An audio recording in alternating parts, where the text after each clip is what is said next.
Welcome to the Building Design Primetime Podcast, focused on providing valuable information for anyone looking to undertake a new build or extension project.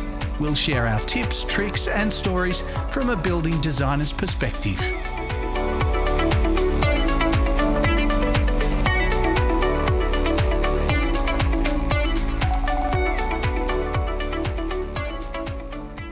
Welcome to the Building Design Primetime Podcast. I'm your host, Amelia, and joining us, we've got Frank Geskus, wonderful building designer, talented building designer. Let's leave that alone. Okay, we'll leave it alone. Thanks, Amelia. No worries. So we're going to talk about looking at buying a block of land. And it's a lot harder than what people think if they don't have the information that they need. Exactly. And I've been doing this for a long time, and I'm still stunned at people buying blocks of land without doing any research. Nothing. They see it on a piece of paper, future subdivision. That's fine. I've seen other ones with a beautiful grassy piece of land, and it's absolute crap. It's absolute rubbish block, and it could be for a ton of reasons, and they haven't done their research, and they can't do what they want to do, or they've got a restriction of what they want to do. And it saddens me so many times when I've got to explain to them, you've got this potential issue on this site because there's an easement there, or I'll just go a few things. Planning can put restrictions on your block of what you can and can't do. Now, for residential, generally okay. But you've got these other little things called overlays. So you might have overland protection. You could have what I call the cute furry animal protection, the priority habitat. Wow. Yeah. It could be there's a special plant species on there, but they don't tell you this. Or the swift parrot. Or the green and gold frog. Really? Seriously? I've never heard of that one. All out Riverside has it. For something that's endangered, there's a lot of them. So I shouldn't joke about that. I know. Because it's fair not a income. joke. This is all fair income. But because I actually do love my cute furry animals, because I've got them all in my backyard and I reckon they're awesome. So our wallabies enjoy our backyard too. yeah, I think it's great. Little baby potoroos. It's very cool. Possums. Yeah. Anyway, we digress from We're the blocks of digressing, land. yes. So you've got to be real careful with the overlays and restrictions. Same with covenants on the titles. Like they say, you can't build with, only allowed to have brick, or you can't have colour-bond sheds if you're dying to put a big shed in the backyard, and it can't be a colour-bond shed. So then you've got to clad it in another material. They're now starting to bring in certain size limits. On your house? Yeah, it's nothing new. I've seen it before where it said minimum size of house to be X amount of square metres. Or there was one down south, and it got all on the news where they were trying to set a precedent of the type of housing in this subdivision, and restricted, virtually first home builders, I should say, where they just want to start with a small house, you can't do it.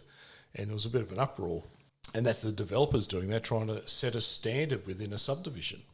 So the developers are wanting possibly a certain look or a certain look, feel, to keep the value of the land up. Keep the value up. I guess it makes sense in a way. But it is quite discriminatory. It is, isn't it? End of the day, you've got a right to go, you buy land with your money. I think you're allowed to build, I won't say anything you like, because we've spoken about houses. I don't think they're always appropriate to go in the right place. Or someone with a 200 square metre shed and they put a 2-bedroom unit hanging off the side. Don't laugh. I've seen it in a really nice subdivision and it looks awful. Yeah. It was really bad, but there was nothing they could do. It met all the planning requirements. So there are certain things they do with restrictions. Also, the other thing on titles is Part 5 and Section 71 agreements. This is in Tasmania anyway. I don't know what it's like in the other states, where it's written on the title, but it's another restriction that's in behind. You have to purchase it separately. It isn't always picked up by conveyancers. I've had it with really bad soils or salinity issues or bushfire restrictions, or there's a build limit on the block, like you can only build within a certain area, but it's not actually on your folio where it actually shows your boundaries. It's not necessarily shown on there. Or a build restriction line where you might have 1,000 square metre block, but you can't build past halfway due to a restriction that the council planning put on during the subdivision. Yeah, right. So there could be quite a few limitations. A lot of limitations on the title, and they don't disclose it, and it really frustrates me. My other thing that I get really frustrated is brand new subdivision sold off the plan. Oh, wonderful. But they don't show any potential easements on there for your stormwater sewer going through to service another block. And we've had it quite a number of times where the clients, they don't know what they're looking at. They bought their block, they've spent their money, here's my title, and they tell us what they wish to build, get the surveyor or to do a feature survey, find all the connection points, find all the manholes, here's the easement, and then we show them, there's an easement. So they go, no, there's not. Well, there is on your title, but we weren't told about this. And if the block is only, let's say, 15 metres wide, which is not uncommon, it could be a 3 metre wide easement. They've only got 12 metre space to build in, plus you want to be in from the one side of the boundary, 1 metre, so you don't have firewall issues. Makes for a very narrow house. Yeah, she's skinny. Not compared to some of the mainland small, on those really small blocks they're going, but if you've got a 500 to 700 square metre block, you expect a little bit of space. Oh, for sure. You want a bit of backyard, a bit, maybe access down the side even. Which you can over an easement, that's not a problem. But if the intent was to build in a certain spot and you're restricted, and you didn't know about it, it's pretty ordinary. Well, it might even... I actually put it down. I'll actually call it deceptive. Well, you're right. Because this whole thing about buyer beware, the customer may not have been explained. They might have been shown this. Doesn't mean they've explained the restriction. So, yeah, we've had to break a few hearts there, make the customer realise, but then we find a design solution for them. But it's not a lot they can do. And there's, it's flow-on effect from that I think causes so many issues. Like it might affect, how the orientation of the house is. And certainly. It may affect how you sit in relation to the house next door. You're looking straight in their backyard and you didn't want to because you're forced to be on that side. There's all sorts of stuff like that. No one likes putting all their windows to the view and you're looking straight down into the neighbour's backyard. Oh, definitely not. So those things need to be considered with purchasing. When you're buying older blocks, in Tasmania, that's a classic where, say if you're buying a block that could be 50, 60 years old, it's vacant, you picked up a real beauty, it's come on the market, it doesn't have any easements, wonderful. But the little sneaky buggers back then used to chuck pipes in and they didn't necessarily have easements there for it. So it hasn't been recorded? It hasn't been recorded onto the title, and I don't know why. And then we find out, we do our searches and, hello, there's a pipe through there or somewhere on the block. And it says, there's no easement. It doesn't matter because it comes under the Pipeline Act. And you still have the same restriction. But it's just not shown on your folio, showing you have boundaries, you don't see an easement on there. Wow. Yeah. That could cause, that's awful. big problems. Oh, very much so. Yeah. So it's doing good research on this. I've had a few clients pay me to go do a whole heap of research for them, and we found they suspected there was a problem, and they were able to make an informed decision on purchasing or not purchasing the block. Well, otherwise, I guess, unless it's a huge gamble. Very much so. Massive gamble. Well, I've also seen it with brand new subdivisions. They might be really old subdivisions. Developer is only now choosing 20, 30 years down the track to actually put it on the market and to actually build the subdivision. And they're up against a reserve or something like that, or a bush block. But now with the new requirements under bushfire attack levels they have to meet, they may now have to have a lot of expense put into the house because of the close proximity. It could be just grass too. It could be a paddock. People aren't aware that the cost of the bushfire attack level on the house, the cost of glass, all the items we have to upgrade on the house to deal with that. And you could drop another $10,000, $15,000 on the house without even thinking about it. Wow, and that's simply because it's a requirement. Yep. You can't get But around that at all. Came in, after the subdivision was done. So that's where it kind of, again, buyer beware. Get the advice. So you recommend for anyone that's not sure when they're building or buying a block of land, where do they go? Do they come to us or? Yeah, we're happy to do it. I think a lot of designers and architects would be happy to do that for a fee, do the research. I would recommend a designer and architect to do it actually for you because they know planning, they know titles, they have access to all these specialists, bushfire, geotech, so even knowing their soils, I'll talk about that a little bit later. So you could talk to these people, and these professionals, to look at your property, do some research for you. They know plenty of, like I said, geotechs, bushfire assessors, they know the planning schemes, and they've got access to where all the pipes are as well. Or we know who to ask at the councils. Yeah, it's not hard to do, just need someone to do it so you make sure you know what you're buying. And I mean, it's not just one thing that you've got to check. It's oh, no, there's more. There's so many. There's more. There's always more. There's always more. So, like in Tasmania, we're fortunate with the list where it'll highlight all the landslip hazard bands. So these are potential landslip areas, so you can do your research on that as well. It'll highlight actual active landslip, so where it's really, really scary. And some of those you obviously can't build on. You are not allowed to build on. And we've had a couple of customers, they bought it and they got this active landslip and it's a horror show. And how do you sell it to someone else? You wouldn't. It's like, selling a dodgy car to someone that's about to, the engine's about to launch itself and you're going to sell it to someone. Yeah, that's... Yeah, that's a tough situation to be in. It's a very tough situation, and I've seen quite a number of those. So landslip is another one to look for. Also knowing the history of the subdivision.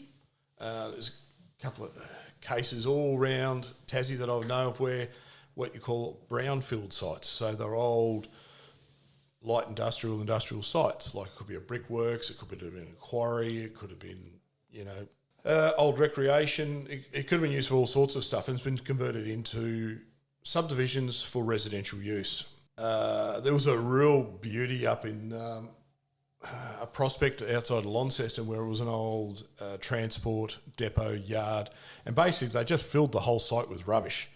Oh, no. And then they built over the top, and they actually had a Part 5 agreement in behind the title which had all the really extensive soil investigation and geotech.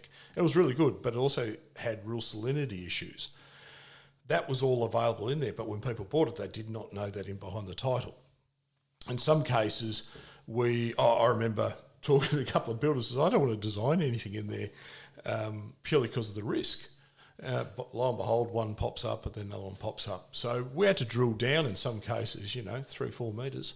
Wow. Yeah. So was that site considered contaminated or? It was apparently not. It had serious issues with its geotechnical reports and the basis of what you're sitting the house on, but they were able to deal with that. The salinity was the biggest issue with that site. And did you have to get extra reports and stuff done to be able to? The good thing there, the council made them put all the reports and attached them to the back of the title, which was that Part 5 agreement that I spoke about before. So a lot of people bought it and they never read it, but it was a massive document. And it was a good document. And it made us aware, and it was a lot of info. So you could design off that. But I used to say you're going to drop another, 3-4% of the cost of your build underneath your slab that you'll never ever see. Yeah, true. $20,000-$30,000 in concrete underneath your house. Easy. Wow. The old showgrounds, I remember that one. That was the same thing. They filled the whole site. And there's houses on there now. Oh, there's heaps of them. But they've got foundations that go down, from, a couple of metres to 3 metres. Wow. I didn't realise that. No, and this is where local knowledge is king. So if you're looking somewhere, anywhere, talk to the local designers or local geotechs, they'll certainly be able to guide you. Wow. Yeah, I didn't realise that you could just, like, why is there no information about that? Like, why is it not public if it's had, Good question. rubbish and stuff on there? Like, Agree. I don't know. it's just surprising, that's all, that I totally agree. people I can think get away with in it. some cases, it was pretty crooked. I think there's better controls over it now than what it used to be. But I still think it's pretty ordinary. Well, it sounds to me like, and this is probably blunt comment. You're getting on your soapbox now. This is good. Well, it just seems like you can get away with just literally covering it up with soil. Oh, yeah. And just go, oh, yeah, we'll sell that for a mopsa, Totally. How criminal is it? And people are getting away with it because, it's part of the behind title agreement thing. Don't put all developers in that basket. There's some really good developers that got good morals and ethics, and they do the right thing. I know one bunch of guys, and they get all this own soil tests for their subdivisions. Everything's disclosed.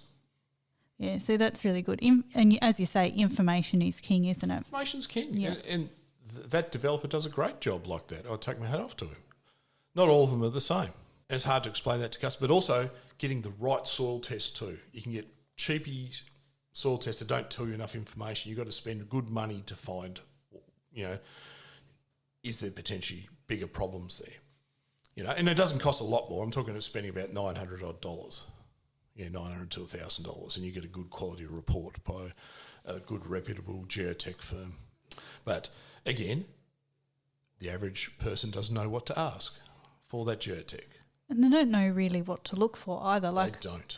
I know when I got titles and stuff for my house, you get all the stuff that goes with it. Easements, covenants. I didn't understand any of it. No. And there's some really good conveyancers I've seen that really explain it well to customers, and other ones not so.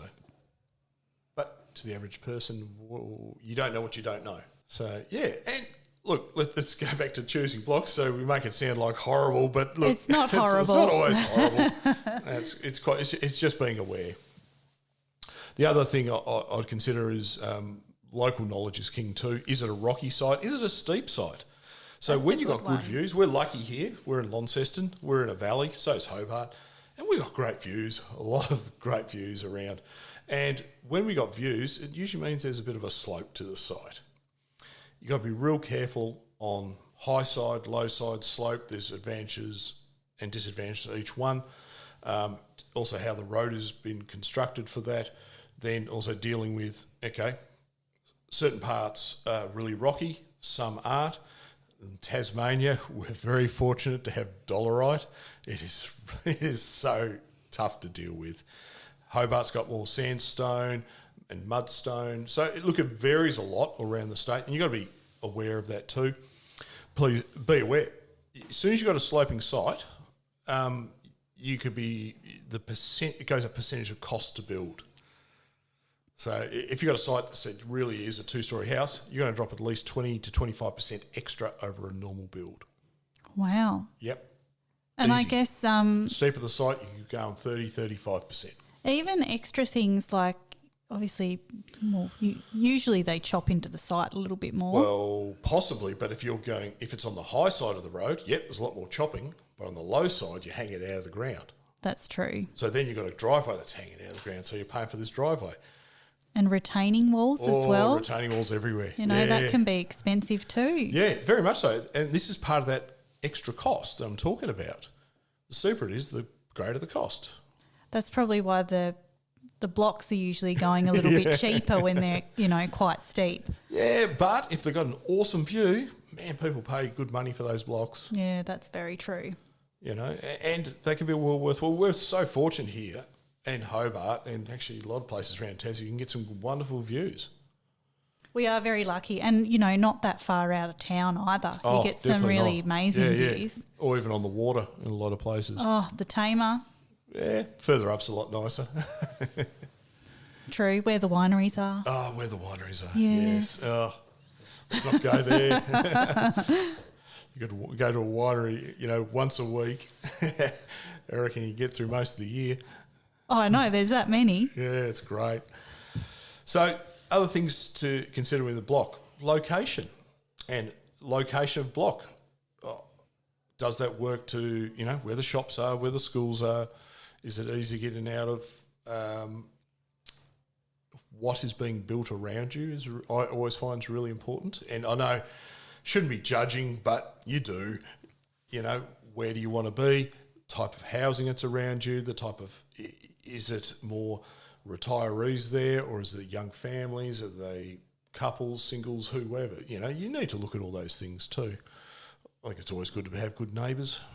Oh, 100%. I know we're at a new residential build in inner city, and next door they're just planning, I think, a 3-story apartment block. Oh, yeah, that one. Yeah. Yeah. So I reckon it's going to be very interesting if that gets through after the battle we went through on. Yeah, I think it'll be very challenging. Obviously, inner city's quite challenging because you're going to have more overshadowing and that sort of thing. Overshadowing. Yeah, certainly. all and of those things. In Launceston's hills everywhere. And they're so hard to build, some of these in the inner city, and I look at some of the things in, the bigger cities and doing apartment stuff. It's like keyhole construction. You've got to get everything through one doorway. Oh, I know. Just getting into the site would be hard enough. Crazy. Yeah, and there's extra cost involved in that. A big thing I want to talk about with blocks, and this is one thing that very few people consider, is orientation. So what is the best orientation? Well, that is dependent on what you're trying to achieve. Is it the view, or is it getting the sun into your house, to get that solar heat gain? Like, we're fortunate here in a valley where you can be on what we call the western side, and you're going to get the eastern sun. You're going to miss a bit of the morning sun potentially, depends how you're orientated. That's quite nice. You could be on the other side of the river and you're facing west. And then you're getting all this crazy sun, especially in summer, straight into your house. Oh, definitely. So, but even when you look at the normal subdivision, it's looking at where can I get the sunlight into my house. Then that drives where do I put my living area, That's where you want to collect sun into your living area because that's where you live. Kitchen, dining, lounge. I personally love heaps of sunlight in there. Oh, me too. I just love it. None of these tiny windows that get no sun. I lived in this 100-year-old, our very first house was a 100-year-old Federation house. And, it's like the dark side of the moon in there. I reckon. And it was cold. But then designing my own house with the passive solar principles in it, you can't go back. You're just drawn to the sunlight. And choosing a block doesn't necessarily guarantee that. Also, what gets built around you, what your position, can you get built out, will it cut your sunlight? Also, choosing the right subdivision. There was one done over the back where I live, and the blocks were facing due west, and they will not get any sunlight during winter, except for late afternoon. That does not sound ideal for Tasmania. It is serious dark side of the moon. That's awful. And when we get a nice -3 night, the frost stays there all day. I've got part of my backyard, and I've seen the frost has been there all day. Oh, that's awful. Yeah, it's no rubbish. one wants that in Tassie. Yeah, and I actually put an objection to the subdivision for that reason. Anyway, they didn't listen to me, and I thought, I hope I never have to design our office, design any houses there. Yep, we got 2 of them. Oh, wow. Oh, felt so bad. But you can only do what you can do with what you've got at the end of the day. Well, you're very aware of it too, but that's why I love helping people choose the right block. Because if you want a passive solar house, or if you want to get the maximum solar heat gain in your house, you've got to get the orientation right. You've got to design it right for that. And it's once you get it relatively right, it is a wonderful house to live in. I guess from that perspective, It makes it more functional too, I guess. Yeah. In the space that you're living in, you want all of those things. Yeah.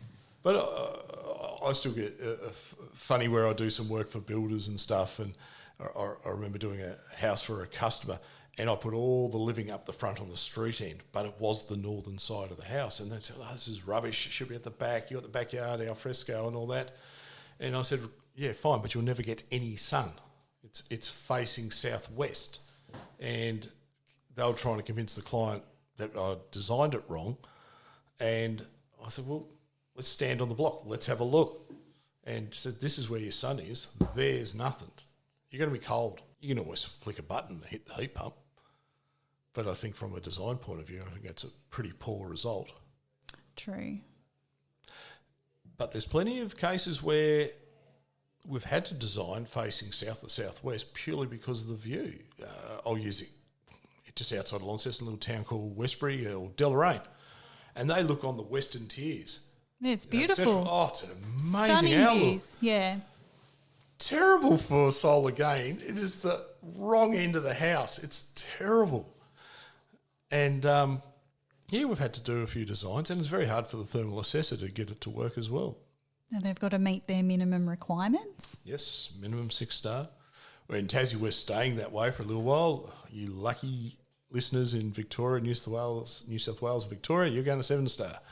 It's going to be very interesting how that pans out. Oh, definitely. Be very interesting. Difficult, very difficult. So lots of things to consider with your block. Don't hesitate to ask building designers, architects to give you a hand with these things. And buyer beware, as the law says, but do as much research as possible.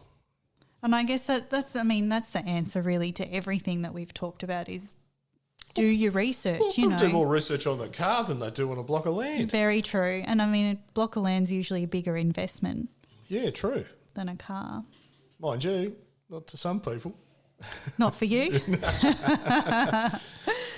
But, yeah, do your research. And it's going to pay dividends later on down the track when you go build a house. But even, it's interesting when you choose to buy a house, assessing the house. That's a whole nother topic we can talk about later, in another podcast. Well, hopefully this has got people chatting, at least if they are going out just to buy an established home, they might actually look, this doesn't actually get any sun, or that's got mould on the window frames, or, all those sort of things. Yeah, that's going to be a whole nother discussion because you could be walking into all sorts of challenges there. And, but if you intend to renovate, modify, that's a good, then you could look at it quite differently. So just to finish up, what are the take-home points for anyone looking to buy a block of land? Check all the planning requirements, get your titles, go over them with a fine-tooth comb, get someone to look at all potential pipes, services, other types of easements, landslip overlays, and consider potential the geotech side of things. Ask for advice on your soil classification or potential, not just soil classification, but also what's actually there. Is it rock? Because rock adds a big part to it. But also the orientation of the block to be able to get good sunlight into your house and good access, getting your cars in and out. I forgot to mention that. We'll put some photos on our website eventually on some really rubbish accesses that they can't get the cars into the house real well. Yeah, poorly designed. Really bad. Oh, dear. Really bad where you need a four-wheel drive to get in and out. Oh, dear. All right. Well, until next time, thanks for listening to the Building Design Primetime podcast. Today we talked about choosing your block. And until then, we'll see you next time. Catch us later.